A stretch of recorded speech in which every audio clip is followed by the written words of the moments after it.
चलिए जी, बहुत बहुत मुबारकबाद आपको, क्योंकि सुपर 8 के पहले मुकाबले में भारत को एक बड़ी जीत मिल गई है।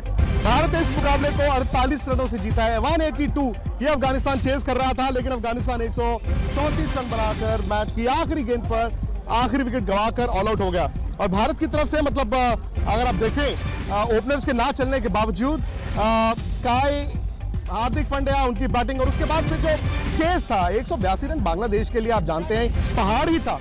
लेकिन जसप्रीत बुमराह ने जो शुरू में आकर गेंद किया, बुमराह की 3 विकेटें, अर्शदीप की भी 3 विकेटें, तो भारत को सुपर 8 में पहला जो मुकाबला है उसमें जीत मिली है। यानी कि आप ये कह सकते हैं कि सेमीफाइनल से अब भारत एक कदम दूर है, क्योंकि 3 मैच भारत ने खेलने थे। ये बारबाडोस में अभी मैच खत्म हुआ है। अभी आप देखेंगे भारत के जो दर्शक हैं मैदान से बाहर आएंगे। ऑब्वियसली ये बड़ा मूवमेंट होगा, क्योंकि पहला मैच अगर आप सुपर 8 में जीतते हैं तो आप अगले दौर की तैयारी करते हैं, क्योंकि अब यहां से भारत को बैक टू बैक एक और मैच एंटीगा में खेलना है, वो बांग्लादेश के खिलाफ है, और होपफुली भारत को वो भी मैच जीतना चाहिए और सेमीफाइनल की टिकट पक्की करनी चाहिए। स्कोर एक बार फिर मैं आपको बता दूं, 181 रन ये हिंदुस्तान का स्कोर था, और 181 रन तब बने थे जब सूर्य कुमार यादव ने 53 रन की पारी खेली थी सिर्फ 28 गेंदों में। हार्दिक पांड्या ने नीचे आकर 32 रन बनाए, और ऊपर से विराट के 24 और ऋषभ पंत के भी 20 थे। लेकिन 182 रन इन कंडीशंस में लग ही रहा था कि शायद थोड़े से अफगानिस्तान के लिए ज्यादा रन होंगे, और हुआ भी ऐसा ही, क्योंकि अफगानिस्तान सिर्फ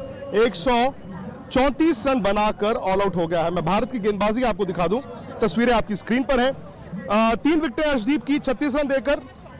बुमराह ने तो कमाल की हुई है जी, 7 रन 3 विकेटें 4 ओवर। 1 विकेट अक्षर को भी मिला है, 2 विकेटें मिली हैं कुलदीप यादव को, 1 विकेट मिला रविंद्र जडेजा को, और भारत ने जैसे मैंने आपको कहा पहला मुकाबला जीत लिया है। और कुछ एक फैंस हैं ज्यादातर ये जैसे मैंने आपको पहले भी बताया था यूएस यूके, लेकिन भारत के लिए जो बड़ा टेक अवे अभी तक इन 2 मैचों में है वो है सूर्य कुमार यादव की बैटिंग। सूर्य कुमार यादव को भी अपने आप को साबित करना था, ये साबित करना ही था कि मैं बड़े मैचों में रन बना सकता हूं। हालांकि ये ठीक है, अब आप लीग के मैच कहेंगे, लेकिन आज की नॉक जो थी उनकी थोड़ी इंपॉर्टेंट थी, क्योंकि आज भी मैच एक स्टेज पर फंस गया था। सूर्य कुमार यादव, नीचे आके हार्दिक पांड्या की वो बैटिंग, शायद ये भारत को हौसला देता है। अक्षर पटेल ने भी नीचे आके रन बनाए, क्योंकि आमतौर पर क्या होता है कि जब आप 181 रन बना देते हैं किन्हीं भी कंडीशंस में, तो सामने वाली टीम पर दबाव, यही अगर आपके 15 रन कम बनते हैं, आप 160 165 के इर्द गिर्द खत्म हो जाते हैं, तो फिर सामने वाले को ना एक मौका दिखता है। तो शायद भारत की गेंदबाजी को आप कहेंगे, क्योंकि इन कंडीशंस पर उन्होंने अफगानिस्तान को सिर्फ 134 रनों पर रोका है। ये मैदान फाइनल होस्ट करेगा, और एंजॉयड, मैंने कहा आपको मजा आया? अच्छा, कैसे भाई भैया? मजा आया आपको? बहुत मजा आया। आपके पास फाइनल की टिकट है? नहीं है, फाइनल की नहीं है। फाइनल की ले लीजिए। कहाँ से मिलेगी? मुझे नहीं पता, लेकिन आप फाइनल की तैयारी कर लीजिए। मैं तो तैयार हूँ। हाँ, फाइनल की टिकट ले लीजिए आप लोग, क्योंकि इंडिया यहाँ पर फाइनल खेलने आ रहा है। नहीं है, और सारे मैचेस भी हैं यहाँ। हाँ जी, लाइव है जी। आप फाइनल की तैयारी कर लें, फाइनल की तैयारी कर लें। फाइनल